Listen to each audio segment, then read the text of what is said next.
So, are you guys going to scrimmage tomorrow? Yeah, we're a little bit. We're not all a practice. We're gonna have a kind of a regular practice, do some stuff, and then have some live stuff near the end. Here? Yeah. Okay. Yeah. Are you gonna have a DJ at practice tomorrow too? Because it is Friday. I don't know. Ask Gundy. Well, I thought you tweeted, Mike, that it was going to be a regular Friday tradition. Did I? you did mention it. You did mention it. Okay. Probably going to do it. What are you trying to accomplish in the first scrimmage then? I mean, is it a situation? Just let guys finish plays. It's, and we are, the scrimmage will be more about younger guys. We might give some of the older guys half a dozen plays and then get them out.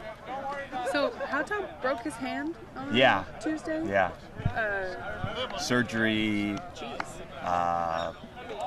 Probably won't practice in spring at all, and hopefully he'll have plenty of time at the end of May to rehab and condition himself for the season. When will he have surgery? Has already. Oh, yeah. How did it happen? I don't know. Football. It's football. What kind of hits does that take on your defensive tackle depth, specifically the entire line? With Collins out now, Lopez gone, and now Haughton breaks his hand. We're okay. We're going to have enough depth this week. And then Isaac is sitting out. He's looks like doing. It's supposed to be a day-to-day thing, but it might last this spring. It's a bone in his elbow that they want to have totally healed. So I don't know. That's kind of biology, so it'll take some time. And we're actually, it'd be better if he was practicing, but we're actually fine with it. We're developing some other guys that can play center. Manarosa, he's out too? I don't know. Was he out today? No, I saw him. Yeah, I think he was. I saw you pulled him out. Okay. Mike, coming into spring, you talked a lot about, you guys were very concerned about who's going to emerge as a punt returner. So, what do you think?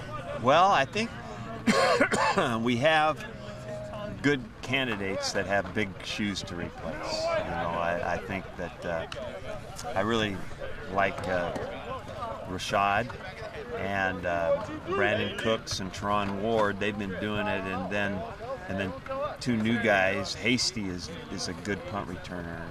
I don't know about returning punts, but the number one thing we're looking for is somebody to catch the ball, be consistent. So that's the first thing, and Hasty's good that way, and Steve Nelson might be a guy. So I think we've got 5 decent candidates. But that position in particular is really different in the games. You've got to have major league. You've got to hang in there tough. It's a hard deal. Yeah.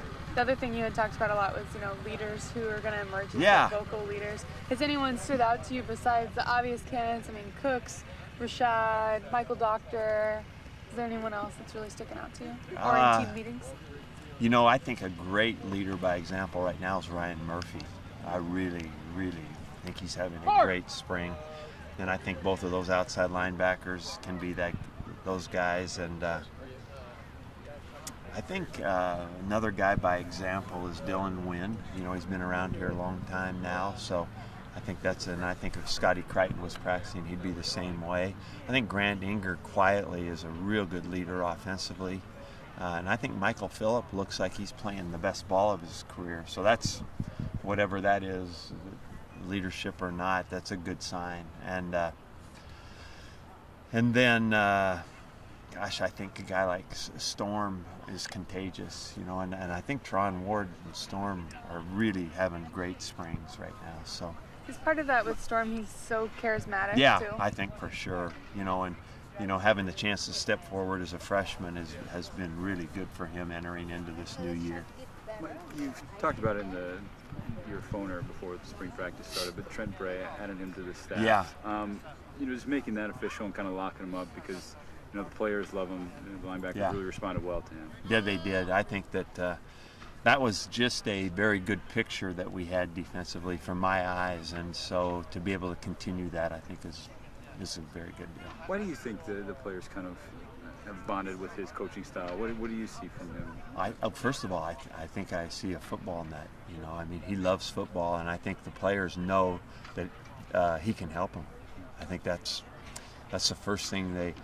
All the other stuff is fine and dandy, but if they want to be coached, and I think that they know he knows the position, and he's had some good experience coaching, but he's had a lot of experience with us as a player and a coach. So I think that's his number one attribute. How has Chris Brown looked so far? Do you think he can fill in? Don't know yet. Don't know yet. I'm impressed, but you know, he's not ready for prime time yet. So you know, he's going to have a good finish to spring ball and a good summer of work, and then a good fall camp. Anything specific he needs to get better at? Just playing fast and making plays. Mike, I've noticed that Mana Rosa, he's been kind of switching, going from like an end position to defensive tackle as well. Is he just becoming like an overall utility player in the same way Fafita was, or are you looking at him to just fill some spots? We're doing that. Watch us, because we're doing that with a lot of people. Dylan Wynn's doing it. Braun is doing it a little bit. Devin Kell's even doing it. Just trying to put the pieces together. Yeah, you know, and you know, because you're also practicing situationally, whereas you might not put Devin Kell inside on 1st and 10, but on 3rd down, you know, he could be a factor movement-wise against the guards. Exactly. So you know, getting them multiple position work. That's why we're doing that with a number of guys right now. Thanks, Coach. Thanks, Mike. Gracias.